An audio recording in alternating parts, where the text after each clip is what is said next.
मृत्यु के बाद मृतक के लिए बौद्ध अनुष्ठान करना उतना सार्थक नहीं है जितना कि जीवित रहते हुए पूरे मन से बौद्ध कर्मों का अभ्यास करना। एक बार भिक्षुओं ने बुद्ध से पूछा, क्या निधन के बाद मृतकों के लिए सूत्रा का पाठ करना, बुद्ध की पूजा करना और मोक्ष अनुष्ठान करना लाभदायक है? बुद्ध ने कोई सीधा जवाब नहीं दिया। इसके बजाय उन्होंने एक भारी पत्थर उठाया और उसे झील में फेंक दिया। पत्थर ने जोरदार छप की आवाज की और डूब गया।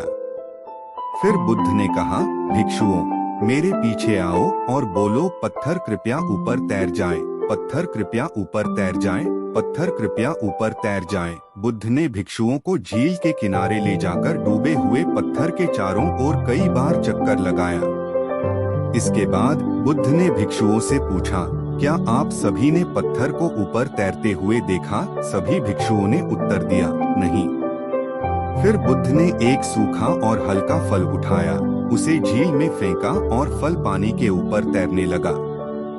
बुद्ध ने कहा, भिक्षुओं, मेरे पीछे आओ और बोलो, सूखा फल कृपया डूब जाए, सूखा फल कृपया डूब जाए, सूखा फल कृपया डूब जाए।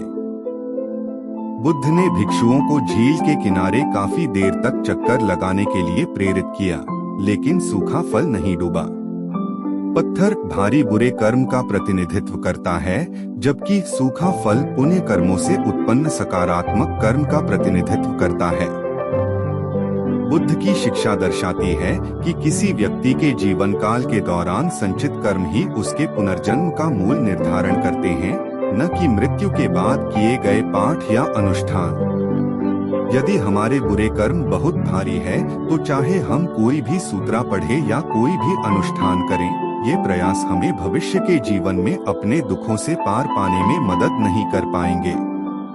दूसरी ओर, यदि कोई व्यक्ति अपने जीवन काल में लगातार अच्छे और पुण्य कर्मों में संलग्न रहता है, तो उसके सदाचारी कर्मों की शक्ति प्रबल होगी। भले ही दूसरे लोग उन्हें रोजाना कोसते हों, तुम मर जाओ, तुम नरक में जाओ। मैं सभी भिक्षुओं से पूछना चाहता हूं कि यदि किसी ने बुरे कर्म नहीं किए हैं, तो उसे शाप देने से उसे नरक नहीं मिलेगा। इसके विपरीत, यदि कोई व्यक्ति उतना सदाचारी नहीं है, तो हर दिन उसकी प्रशंसा करने से भी वह बुद्ध नहीं बन जाएगा।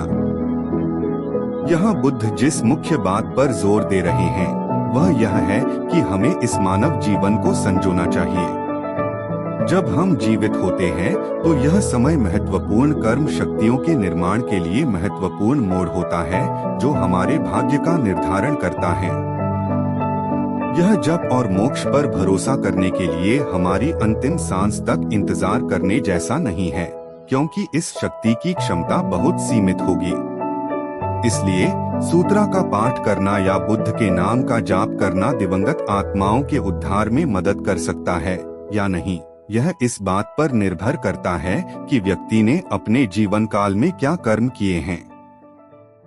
अपने जीवन के दौरान में बौद्ध कर्म करना मृत्यु के बाद अनुष्ठान करने से बेहतर है। शुद्ध हृदय और सच्चे विचार भ्रमों को दूर करते हैं।